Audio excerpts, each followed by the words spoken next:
কল্পনার জগতে একটা দোকান খোলা হলো আর লেখা হলো হাজবেন্ড ফর সে। অর্থাৎ এই দোকান থেকে নারীরা তার পছন্দ মতো জীবনসঙ্গী কিনে নিতে পারবে। ষষ্ঠ তলার এই দোকানের একটি নিয়ম হলো নিচতলায় থেকে একবার উপর তলায় গেলে আর নিচতলায় ফেরত আসা যাবে না। সো সর্বপ্রথম একজন নারী প্রথম তলায় যাওয়ার সিদ্ধান্ত নিল এবং গিয়ে দেখলো সেখানে লেখা আছে এখানকার প্রতিটি পুরুষ ভদ্র এবং সুদর্শন।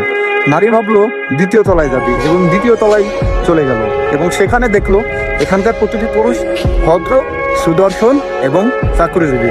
এবার নারী তৃতীয় তলায় যাওয়ার সিদ্ধান্ত নিল এবং সেখানে গিয়ে দেখলো এখানকার প্রতিটি পুরুষই ভদ্র, সুদর্শন, চাকরিজীবী এবং শিশুপ্রেমী।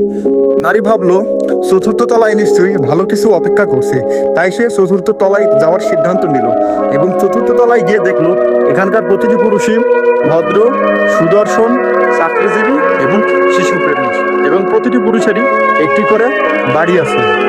নারী এবার ভাবলো যে পঞ্চম তলায় যাবে এবং পঞ্চম তলায় যাওয়ার সিদ্ধান্ত নিল এবং সেখানে গিয়ে দেখলো সত্যি আরো ভালো কিছু ছিল, কারণ সেখানকার প্রতিটি পুরুষই ছিল ভদ্র, সুদর্শন, চাকরিজীবী, এক নারীতে আসক্ত, শিশুপ্রেমী এবং একটি করে বাড়ির মালিক।